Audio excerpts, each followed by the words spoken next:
Nangi channel ki maming se sana meitei nongsa hairaga nangi atopa account nama hangaga nangi nupi ki sex ki wari nupa nupi kamai tau punsin ba nupi kamai tau kaina ni nupa kamai tau tau ni as nang si di amna third class ki mi ora me meitei nongsa ma warga nang adu ba video thangali kari jino na aina haningi ba number 1 question se ni ai gi isa gi comment do isa na paraga reply pe do rini ado manga ai comment ga se pa bi da na moi ni se dunia da ni ada yang thong le ti na ita na dum nong ning chong ning ba ti la na YouTuber ama waraga nang nasa gi content nasa na pudo semu aduga nang kyam phawi ai kyam phawi yeng na si aduga ni khanga da nang karam ba apawo YouTuber no ai se pare ai budi bora sagai sele pare kaim kai de nang ga tawri doga adoi nang ga sonda taw thorai doga chana da ba nang apha ba mi ama wara me laura se ba ado nang apha ba mi ama wara ga nupi pham dina ba gi video kari upload taw dino asini aina myam na haningi se ado me ngona taw karo nasai content nasa se mo ai content sa se nge asiga henjana ba nang chumong charoi direct ni ai nung hulakanu aina mu hunjala ba namai ga puna kai ni nang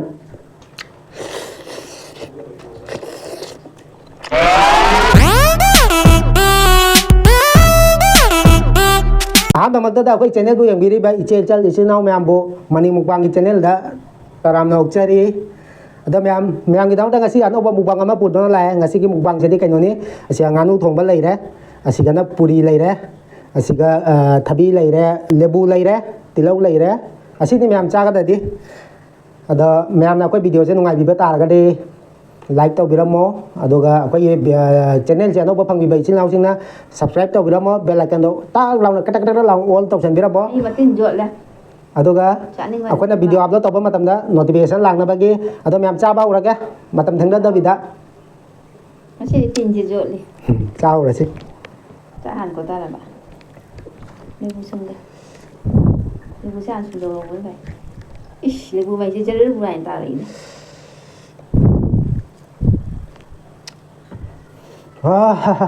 लेबू मनम जदी फजई है मनम मुसिरे न जाना हे हुआ सी लाम न लोर बनी ngasi se Anu thong ba pambi bai chin lausing yam ahan bai sa khomoy na chara ge asina pian ba oi biro pian ba oi biro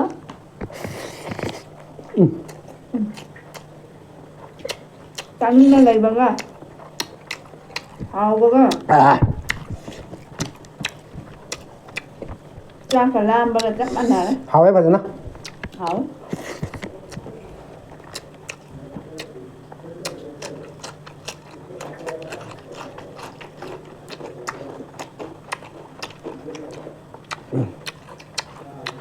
Nghe đi ha.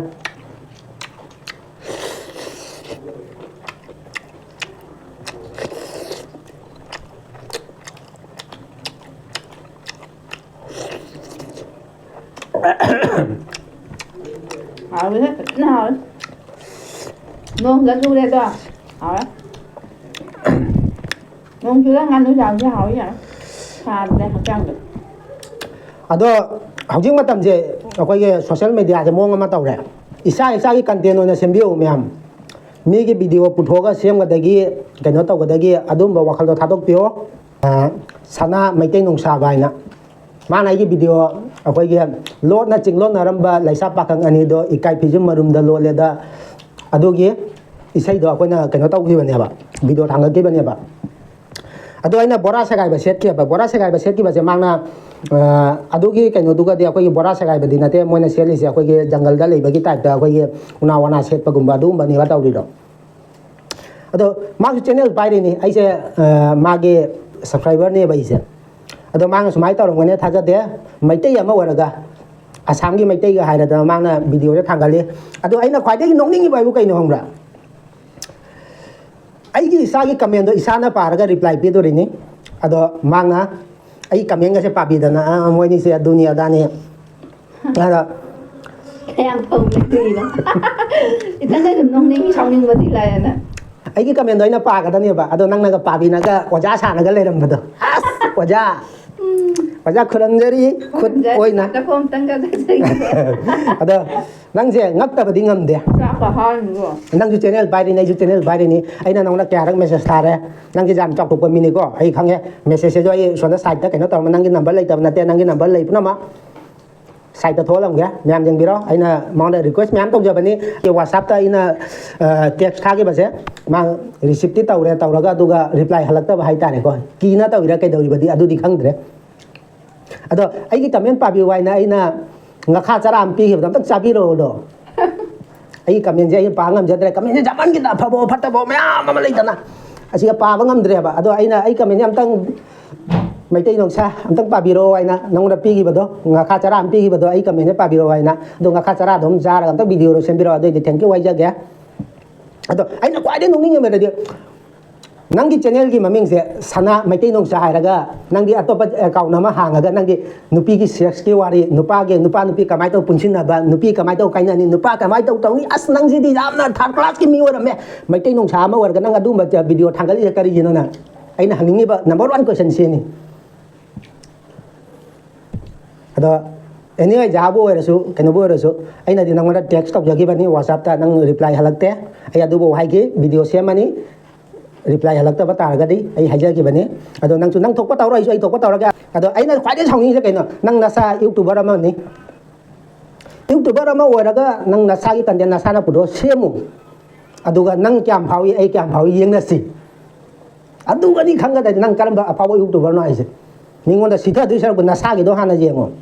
ai su ai gi content samja nang chu nang content semu nang nupi nuksina bai sengera nupi kaina bai sengera nupi phamdina bai sengera ja semu kai mawalo ge nang gi nang content ni ai gi content ni adona sa na khanga chalo nang kari no hai de ba khang de nang na kari ai gi video da nang na repost to ba khang de peno to ba khang de to ba ta ga ai gi link to ma hapyo ba nung hulakanu ai na mu hunjala ba namai ga puna kai ni nang ai su hun bay angwan da su la la kanu nangwan da su la loi asini ai wari ai bu asinga nga kanade aduga kwai dei lem da bu sana meitei nongsa haraga nang bu sex ki wari liri do kari gino sex ki nupi nusina bagi adagi nupi kaina bagi liri do nang adu ama dum wari li bata nang nupi do thijal do kai no pare ai bu di bora sagai sele pare kai kai de nang tauri do ga adoi nang sonda ta thorai do ga chana da ba nang apha ba mi ama wara me laura se ba ado nang apha ba mi ama wara ga nupi phamdina bagi video kari upload to dino asini aina myam da haningi se ado me ngona ta ka na sai kan na sa se mo ai kan ni sa se nge asiga henjan na ba nang chumong charoi direct ni ai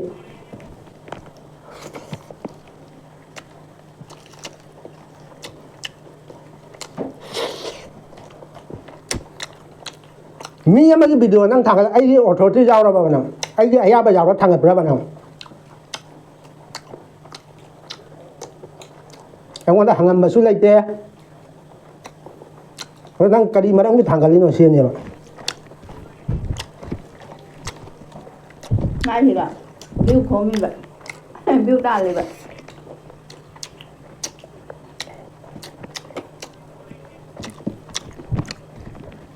mi u sita ba tong no ko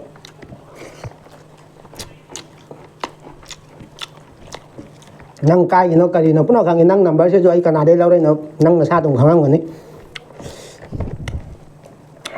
ये जो क्या mobile जो इन लोट पकड़ तो जा पाते हैं हिया हिया अंगल रुक कायจะकरी lấy gai cơ nang jen na sa na tha wang ya pon da rai da sana na troi na hang ga ai da sana na te mai gi assistant ni kai na nang bu kar mai youtube ba fa bo no nang assistant kya tham ba ge nang bo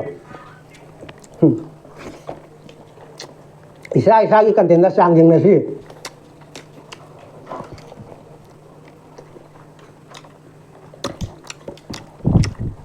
asiga ni akoi mai tei ma chen ama na ma huna lai de da mi na chama na chak lau khudum jang gi ba do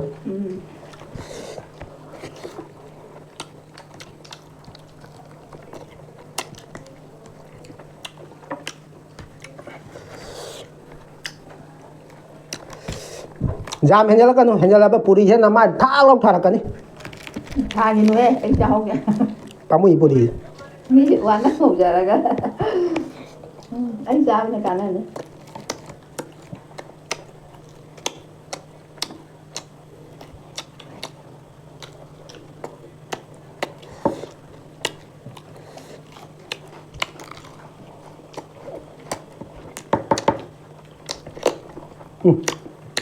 Mẹ ngắn mà không được cắt đi hay nữa bên này vậy. mà ꯆꯤꯟꯖꯥꯛ ꯐꯕꯅꯤꯅ gram gram ꯁꯥꯏꯖꯔꯅꯤ. ꯅꯪꯅ ꯅꯨꯄꯤ ꯐꯥꯔꯕꯅꯤꯅ ꯁꯥꯏ ꯉꯝꯗ꯭ꯔꯦ. ꯁꯥꯏ ꯉꯝꯗ꯭ꯔꯦ.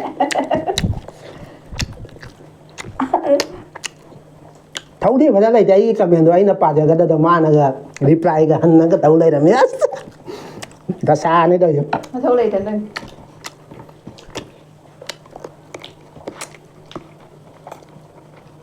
ꯖꯥꯠ ꯖꯥꯠꯅꯤ. ꯃꯣꯕꯥꯏꯜꯁꯤꯗ ꯊꯣꯛꯏꯕ ꯃꯤꯁꯤꯡꯁꯦ ꯖꯥꯠ ꯖꯥꯠ ꯅꯠꯇꯅ ꯐꯪꯅꯩꯌꯦꯕ.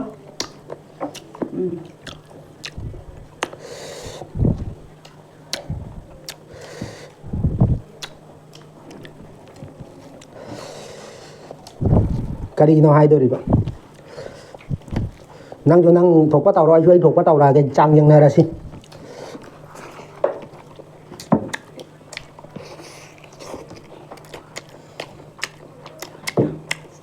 ꯍꯥꯎꯅ ꯆꯥꯊꯣꯛꯀꯦ ꯅꯋꯥ ꯂꯧꯗꯦ.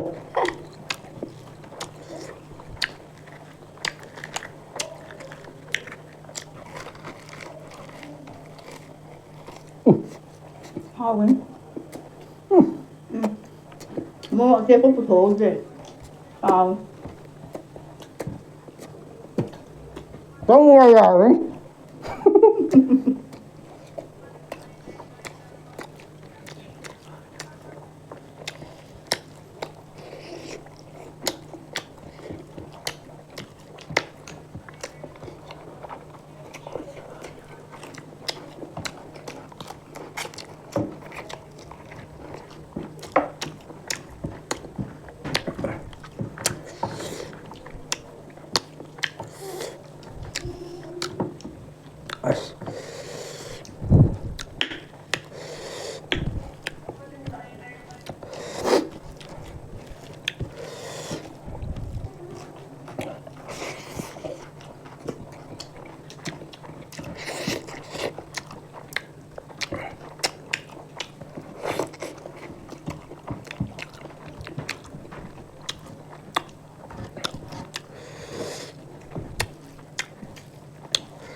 Nhằm phải hào đấy.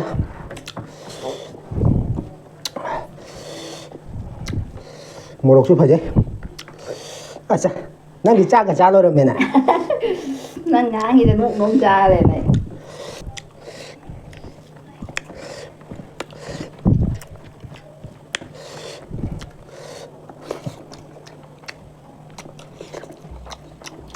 Lâu rồi đã rồi mà. Không sao.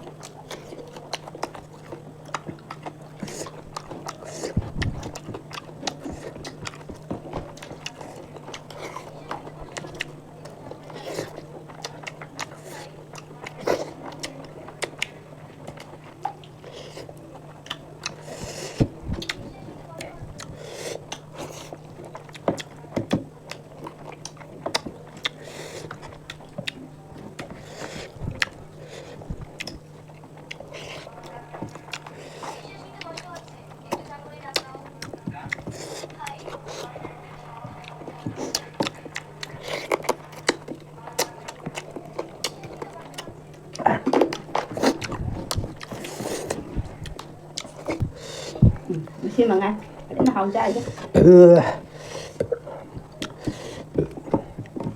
Chưa mấy lấy cơ. Ô bà. Ô đây rồi nè. Quay. Đây rồi nè. Giờ. Cái gì thì trả ra cái lấy rồi. Ai đi đi. Thapa tu chapa da.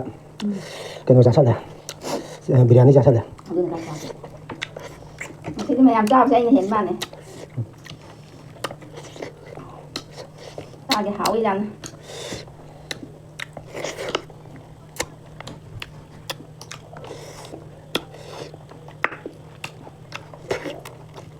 Nó cho nên người ra rồi mà. Nắng đi cái gì mà giang như này. Mà khadang cái lì đấy chào để nộp nộp nè mong muốn mình nộp cha bây giờ na bờ hào đi mà muốn đến mình nộp là cha bây giờ hào đi Ê, sao đây chơi chả cần phải thế. ok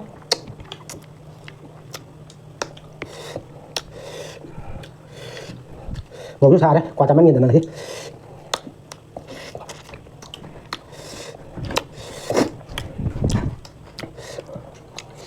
Sao? đâu ấy em ra được nâng cha bây giờ Miam, puri ani khali ame. Asi dia thito ke. nhá bây giờ là Quay. phải bây giờ Cắt rồi.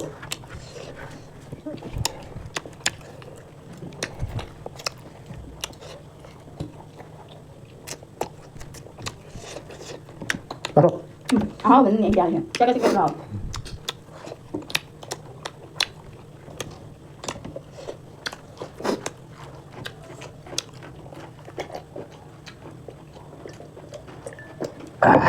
khi nào khô này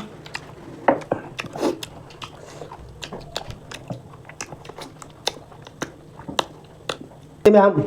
puri ani khali ame. Tilau khara le ame. 3 kilo đấy, puri ahum khak sa đấy. Ada puri mari khak sa đấy. Mari sa đấy. Puri thai à bà. Ada miam nào có video sẽ ngoài vì bắt ta cái đây like tàu video mà tuga, cái channel sẽ nó có phần 7 lao sinh subscribe tàu video mà tuga bell icon đó on tham bira. Ada miam cha ba số lời bên mà thằng next video tao muốn phăng ra si miam bye bye.